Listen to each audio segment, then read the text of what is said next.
você se depara com o propósito de Deus, as suas necessidades, as suas dificuldades, eu sou alguém que até quando o diabo me ataca, eu paro para aprender alguma coisa.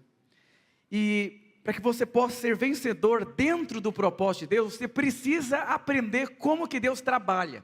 Deus, Ele é o seu Pai, Ele sempre quer o bem para você.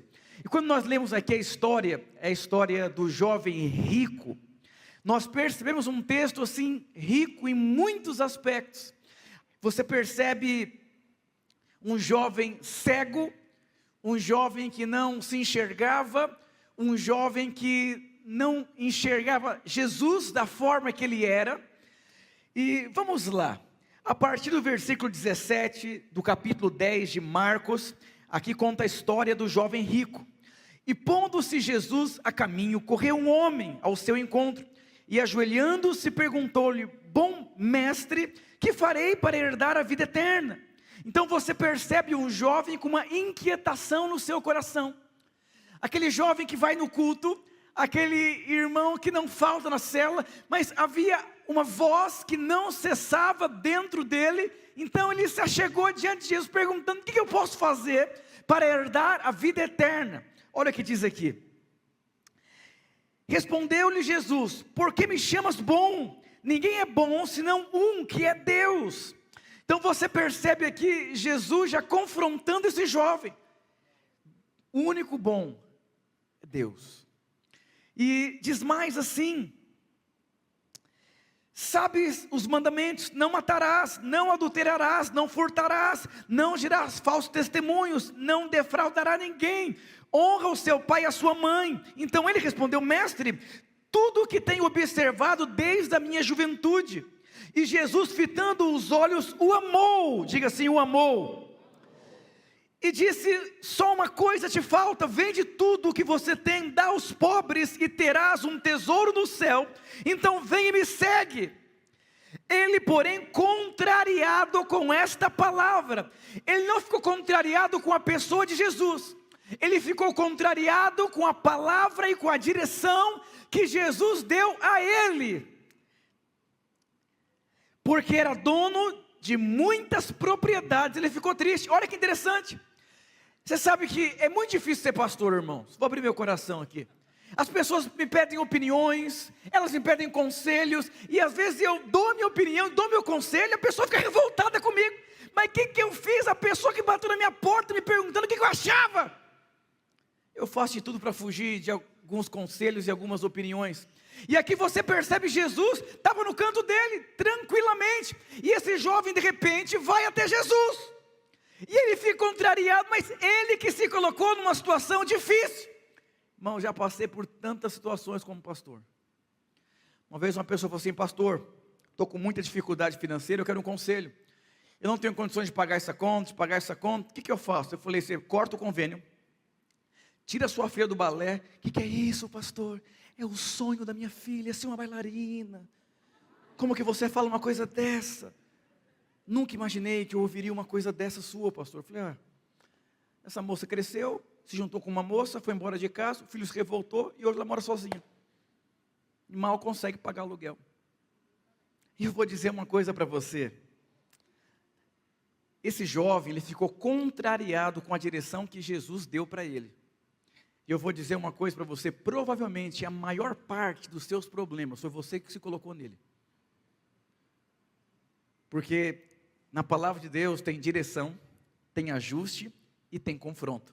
Tudo isso para o seu bem.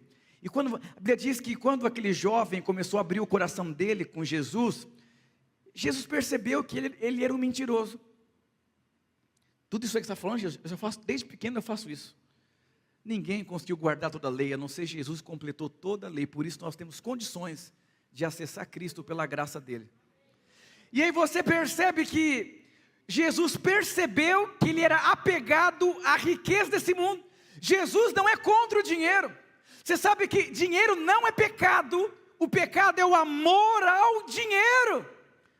Que o dinheiro é um meio para cumprir o propósito de Deus. Você sabe que Deus, ele te prospera, mas às vezes você para de viver em função de Jesus para desfrutar da sua prosperidade. Como o Gustavo falou, por que 9 leprosos não voltaram para agradecer Jesus? Para resolver o problema, para concluir um ciclo. Por quê? Porque, nossa, eu era leproso, agora não sou mais. Puxa, eu cheguei na igreja, não tinha nada, agora eu tenho uma casa na praia. Não vou para o culto. Esse horário do culto eu não gosto. Uma mulher falou assim: pastor, posso falar uma coisa? Eu falei: pode. Você pode me trocar o horário do culto? Porque eu quero ir no cinema à tarde. Agora tem culto de manhã, é tão bom, pastor, sabe, no cineminha, ficar com meu marido e tal. Mas eu amo Jesus. Eu vou dizer para você, nós nunca teremos poder sobre o tempo de Deus nas nossas vidas. O vento sopra para onde quer.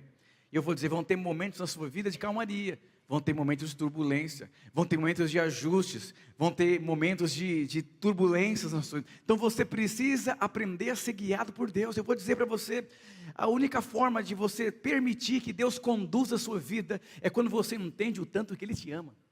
Você nunca desconfia de quem te ama. E sabe, você se entrega, é igual, você vai na piscina e você põe o pezinho assim, não, está gelada demais. Aí você faz assim, não sei o quê. Tem gente que já sai pulando assim, porque ele se entrega, ele confia. E eu vou dizer para você algo. Mesmo esse jovem sendo rico, Jesus confrontou ele. E quando nós olhamos a palavra, ele ficou contrariado. Você vê, o solteiro está contrariado com Jesus, porque ele queria casar com a mocinha mais bonita da igreja. Mas só tinha um problema, ele não era o mais bonito da igreja. E aí você vê a pessoa que se casou, ela está contrariada também no casamento, porque ela achou que o casamento, e aí você percebe que a origem do problema é o ser humano, ele quer que Deus viva em função dele. Então tudo que você não gosta, você fica contrariado. Pode ver, todas as vezes que você está contrariado, porque algo não está da maneira que você planejou. Amor, o que aconteceu que você está com cara feia? Amor, aconteceu, está nervoso que o patrão confrontou ele e ficou contrariado. Os irmãos não foram na cela, a célula não multiplicou, a menininha não quis entrar na corte com você, e você vai ficando contrariado. Eu vou dizer, a origem de uma vida contrariada está em Deus. Porque se você for cavar, a Bíblia diz que não cai nem um fio de cabelo se Deus não permitir. E você está contrariado porque você acredita que Deus não cuida de você, que não vale a pena você entregar os seus dias para Deus. E quando nós vemos aqui a palavra de Deus, você percebe que houve um processo, houve um caminhar de Deus na vida desse jovem. O que você é muito apegado? Minha mãe não está aqui, eu posso falar? Eu era líder de célula na Brasilândia, minha mãe tinha uns 500 sapatos lá em casa lá. Falei: Ricardo, essas moças da sua célula, olha como que elas se vestem no culto. Falei: mãe, elas não têm dinheiro. Não, eu vou dar uma oferta, Ricardo, fica tranquilo, eu vou dar roupa e tudo. Ela foi colocando o sapato lá, mas chegou em um, falou: Ricardo, esse aqui eu não dou. Eu falei: mãe, mas senhora, eu nunca vi a senhora usando esse sapato. Não, porque eu tenho um apego assim emocional com ele, Ricardo, não sei explicar o que é. Eu falei: eu sei te explicar. Isso é um tesouro na sua vida que você não venceu. Não adianta você dar 40 sapatos, Deus quer só um, que é esse. Mas tudo bem, fique em paz, dona Angélica, fique em paz. Deus quer libertar você através de um sapato. Eu vou dizer, tem muitas coisas que tiram nossa paz. Nós queremos ter o controle de todas as coisas. Jesus sempre quer transformar você naquilo que te contraria. E eu vou dizer, se você alimentar essa contrariedade, vai custar muito caro para você. Não vai valer a pena você viver uma vida contrariada, porque as coisas não saíram da maneira que você queria. Diga para o seu irmão, você conhece alguém contrariado? Está contrariado com a política? Está contrariado com o serviço? Eu vou dizer uma coisa, o problema não é você ser contrariado, você começa a alimentar tanto essa contrariedade e vira uma paixão. A Bíblia diz que a embriaguez é pecado. Sabe o que significa embriaguez? Você está embriagado com algo específico na sua vida e você começa a viver somente em função daquilo que embriaga a sua vida. Já conheceu alguém magoado com alguém? Ele só fala daquela pessoa, não é verdade? Porque ele está embriagado com uma mágoa. E quando você está embriagado com uma mágoa, a sua vida ela é completamente em função daquilo. Mas tia, já faz 10 anos que aconteceu. Não interessa, para mim foi como fosse ontem. Porque ela se embriagou numa contrariedade. E nós percebemos aqui, que ele era apegado ao que ele tinha. Ele era apegado à riqueza dele. Eu gostaria de compartilhar com você alguns pontos importantes desse texto. Primeiro ponto, a Bíblia diz que Jesus olhou fixamente para ele, e Jesus o amou. Jesus não confrontou aquele jovem, porque ele amava a riqueza. Jesus amou. Diga amor. E aí você percebe que Deus, Ele sempre disciplina. Quem que Deus disciplina? Diga quem Ele ama. Então quando você está sendo disciplinado por Deus, é porque Ele te ama. Muitas vezes não precisaria da disciplina, mas você quer insistir na sua vida de contrariedade, não é verdade? E quanto mais você insiste em ser contrariado, mais Deus disciplina você. Em Apocalipse diz que Deus vai nos tratar conforme nós tratamos a Ele. Se você é sensível a Deus, Deus é sensível com você. Se você é duro com Deus, Deus é duro com você. Se você colocar uma manteiga e uma pedra e colocar sol sobre os dois, a manteiga vai derreter e a pedra vai ficar mais dura. Por quê? A questão não está no sol, está na matéria que recebe o sol, que é o seu coração. Aonde estiver o seu coração vai estar toda a sua vida. Eu vou dizer, Jesus veio apresentar para esse jovem um tesouro muito maior que a riqueza. Eu vou dizer, tem gente que é tão pobre, mas tão pobre que só tem dinheiro. Você vê pessoas que perdem tudo por conta de dinheiro.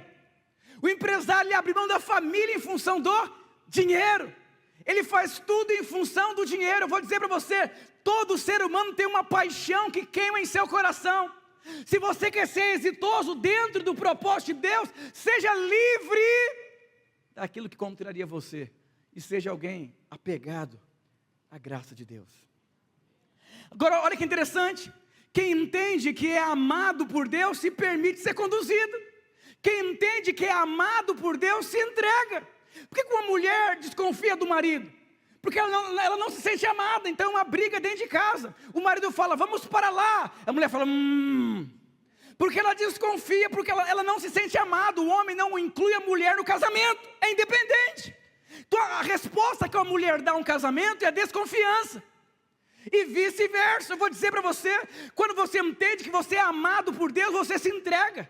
O Senhor nos chamou para se relacionar com Deus. E sabe quem é o mais beneficiado? É você. Salmos capítulo 23, do versículo 1 até o 3, olha, aqui existe a consequência de alguém que se sente amado por Deus. Tem como projetar, por favor?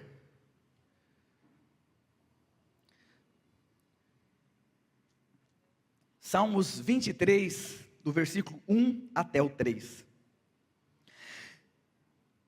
Vou deixar aqui. Presta atenção. Deus chamou você para crescer.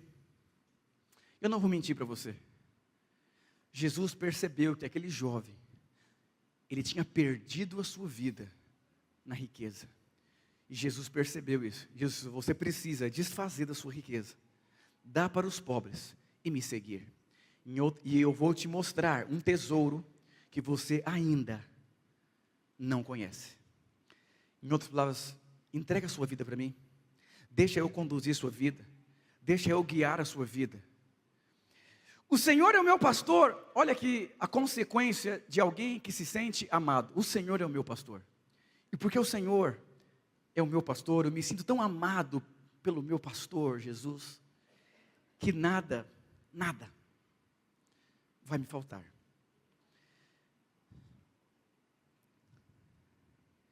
Ele me faz repousar em pastos verdejantes, leva-me para junto das águas de descanso. Presta atenção aqui. Quem se sente amado se entrega. Você já conversou com alguém que não quer conversar com você? Entra aqui. Jesus disse, aqueles que têm ouvidos, ouçam o que o Espírito quer dizer à igreja. Você não ouve com seus ouvidos, você ouve com seu coração. Tenta conversar com o adolescente rebelde, ele não te ouve, ele está ouvindo aqui, mas não está afetando aqui. Jesus disse, se você tem ouvidos, ouça o que o Espírito quer dizer à igreja. Eu tenho algo para falar para você, mas para que você possa ouvir, o seu coração precisa estar aberto. E para o seu coração estar aberto, você precisa entender que eu quero o seu bem. O filho pródigo entendeu que o pai queria o bem dele quando ele chegou no fundo do poço. Falou: meu Deus, eu conduzi a minha vida e olha o que deu. Eu preciso voltar para casa. Sabe o que significa disciplina? O filho pródigo, ele desejou comer comida de porcos. Presta muita atenção. Pastor, como que eu sei se eu estou sendo disciplinado por Deus? Portas fechadas, ausência de relacionamentos que podem ajudar a sua vida e necessidades financeiras. Esse menino desejando comer comida de porcos, eu vou dizer, a vida se constrói de muitas formas, mas tem pilares que são mais importantes que os outros. Eu sempre digo para as pessoas: nunca feche a porta para quem pode te ajudar no pior dia da sua vida. Eu vou dizer, nos piores dias da sua vida, você pode ter certeza que são pouquíssimas pessoas que têm condições de te ajudar. E às vezes nem essas pouquíssimas pessoas você tem ao seu redor. Isso é disciplina. Ele me faz repousar em pastos verdejantes. Olha que leva-me, me conduz, me guia. Eu não dou conta em mim mesmo. Eu vou dizer, uma pessoa que é frágil, que é quebrantada, que é doce, ela entende: eu preciso de ajuda, eu preciso ser conduzido, eu preciso que alguém pegue no meu braço e me leve até o outro lado da rua. Versículo 3.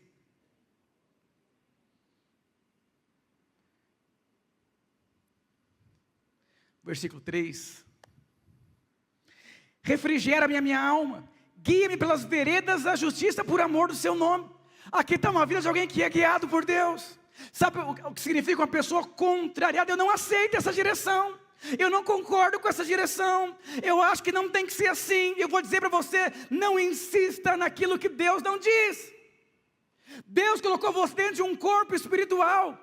Esse corpo é igreja, esse corpo é família. Eu vou dizer, Deus é o cabeça do corpo, e você é membro do corpo. Não dá para você andar fora do corpo. Não dá para a mão querer sair andando sozinha. Por quê? Porque ela está conectada em um corpo. Ela recebe vida, movimento, vigor, tudo o que precisa de suprimento, porque está dentro de um corpo. Agora, olha que interessante. Versículo 4. Ainda que eu ande, olha a diferença, aqui mudou uma história, aqui mudou um grupo de pessoas. Ele me faz repousar, Ele me guia pelas águas de descanso. Aqui no versículo 1 até o 3, aqui está uma pessoa que é conduzível, aqui está uma pessoa que é ensinável, aqui está uma pessoa que reconhece que precisa de ajuda, aqui está uma pessoa que entendeu que ela sem Deus não é nada e precisa de ajuda. Aqui já está o bode. Aqui está uma pessoa cheia de si, uma pessoa independente, uma pessoa que quer mandar no seu próprio nariz, quer tomar as suas próprias decisões. Ainda que eu ande pelo vale da sombra da morte, ainda que eu compre o que não é para comprar. Deus não mandou comprar, mas eu comprei. Deus mandou você não ir, mas eu fui. Deus mandou você não fazer, mas eu fiz. Deus mandou você não falar, mas você falou. Deus mandou você desistir, mas você não desiste. Mesmo assim, há uma promessa: Ele vai estar com você, mas o cartão de crédito vai chegar todo mês na sua vida. A consequência, todos os meses vai bater na sua porta, mas Ele vai estar com você. Eu te pergunto, qual a melhor forma de viver? Não se ouve na Bíblia o final da história desse jovem rico. Nunca mais foi citado o nome do jovem rico na Bíblia. Ele simplesmente sumiu. Presta muita atenção no que eu vou dizer para você. Quando você não se permite ser guiado, ser direcionado em algum momento da sua vida, você vai sumir, morrer, vai ser esquecido. Por quê? Porque não tem vida, unção e graça na independência. Esse é o primeiro princípio. O segundo princípio, Jesus disse, Jesus fez uma proposta para aquele jovem: desfaz da sua riqueza e eu vou te mostrar um tesouro que você não conhece. Aqui Jesus fez uma proposta de troca, mas o jovem rico, ele não aceitou. Porque a Bíblia diz que ele ficou muito triste, porque ele tinha muitas propriedades. Será que Jesus queria que ele fosse uma pessoa pobre? Não. Jesus queria que ele fosse uma pessoa rica, e incluísse na vida dele a eternidade. Eu não vou mentir para você, todas as vezes que você amar a si mesmo, você vai perder a sua vida aqui nessa terra. Jesus disse, aquele que ganhar a sua vida aqui, vai perdê-la aqui também. E aquele que perder a sua vida aqui, vai achar também ela aqui. Se o grão não cair e não morrer, ele vai ficar só. Sabe o que significa? Quando você morre, você atrai o propósito de Deus para a sua vida. Quando você se isola, não tem esperança para você. Você é simplesmente um grão cheio de si, que não quer morrer. Eu aprendi muito com meus pais, como eu já contei várias vezes. Um pai, quando tem filho, ele precisaria entender que a vida dele acabou naquela hora. O que é isso, pastor? Vai ter um seminário aqui sobre legado. Eu vou dizer para você, você em vida, você está transmitindo para os seus filhos de sangue um legado. Para as pessoas que cercam a sua vida, um legado. Eu te pergunto hoje, as dificuldades que as pessoas têm de abrir mão do que elas amam para receber o tesouro que é muito mais valioso, é porque você ainda não experimentou a pérola de grande valor. Você fica fascinado pela presença de Jesus. Diga para o seu irmão, não vale a pena essa proposta de ser cheio de si. Aí você vê que é uma vida em si. É o espírito de posse e o espírito de desfrute. O que é isso, pastor? O espírito de posse é aquele espírito que é meu. A casa é minha, o filho é meu, o casamento é meu, o dinheiro é meu. Aquele espírito de posse. Quando um homem que ama o dinheiro, quando ele perde o dinheiro, ele não sabe mais o que faz da vida dele, porque a vida dele era o dinheiro. Porque o problema não é você ter, o problema é você possuir o que você tem. Eu vou dizer, o seu casamento é de Deus, os seus filhos são de Deus, a sua célula é de Deus, o seu dinheiro é de Deus, a sua vida é de Deus. E quando você entende que tudo o que você tem é de Deus, sabe por que Saul morreu em um campo de batalha? Saul começou a construir a vida dele entendendo que Deus era o cabeça do reino dele. Mas com o passar dos anos, Saul inverteu esse quadro. Saul se tornou o cabeça do seu próprio reino. Morreu em um campo de batalha. Davi preservou um princípio na vida dele, que Deus era o cabeça do reino. Davi foi um homem segundo o coração de Deus, que fez toda a vontade de Deus, porque ele sabia, tem um cabeça. Quem que é o cabeça da sua célula? Quem que é o cabeça da sua casa? Quando você entende quem é o cabeça, você respeita. Uma vez eu fui na casa de uma pessoa que as pessoas entravam só de meia na sala. Então tirava o sapato, eu não sabia. E eu entrei lá de meia na sala, uma sala bem chique assim, sentei, e as pessoas olhando para o meu pé, eu falei, que será que eu perdi no cocô? E eu não estava entendendo, uma pessoa fez assim, ó. Eu falei, nossa, acho que deu ruim aqui, alguma coisa aconteceu, hein? O que eu fiz aqui? Que brecha que eu dei? Depois eu percebi que estava todo mundo de meia. Eu falei, nossa, agora complicou o negócio. Eu falei, Aí fui, tirei assim, voltei, o ambiente melhorou. Eu vou dizer uma coisa para você, se você morasse na minha casa, um mês, você ia entender o que eu valorizo na minha casa. Na minha casa não tem grito, ninguém grita lá em casa. Uma vez meu filho deu um grito, eu falei, você já viu o seu pai ou a sua mãe gritar aqui em casa? O que você está falando alto? Que na escola as pessoas falam gritando. Eu falei, você não está na sua escola, você está na casa do seu pai. Eu vou dizer para você, existe uma forma de se viver dentro do reino de Deus. Colossenses diz que nós fomos transportados do império das trevas. Lá tinha uma forma de viver. De repente você foi transportado para o reino do Filho do seu amor. E quando você descobre como que se vive dentro do reino do Filho do amor, você vai ter muito favor de Deus. Você que tem um patrão, você deveria descobrir o que seu patrão valoriza. Porque você ia relacionar muito bem com ele. Mas você não está nem preocupado em saber o que ele gosta, qual que é o valor dele, qual é o chocolate que ele gosta. Tem dinâmica no curso de casais, Tem marido que não sabe nem o chocolate que a mulher gosta. Não sabe nem qual que é o lanche que a mulher gosta. Não sabe a cor que a mulher gosta. Porque você casou, mas você não está interessado no que o outro gosta. Você só quer que o outro faça o que você gosta. Isso é o que? É você entrar por um lugar sem valorizar. E o terceiro princípio que a gente aprende aqui é esse princípio de você seguir. Jesus disse: desfaz de tudo e me segue. Me segue. Você não vai perder nada. Me segue. Abra mão da sua vida. Vem me seguir. Você teria coragem de seguir a Deus? Você teria coragem de viver a sua vida para Deus? Vou chamar os irmãos do louvor. Sabe por que aquele jovem escolheu não seguir Jesus? Porque ele não conheceu o amor de Jesus. Quando você conhece o amor,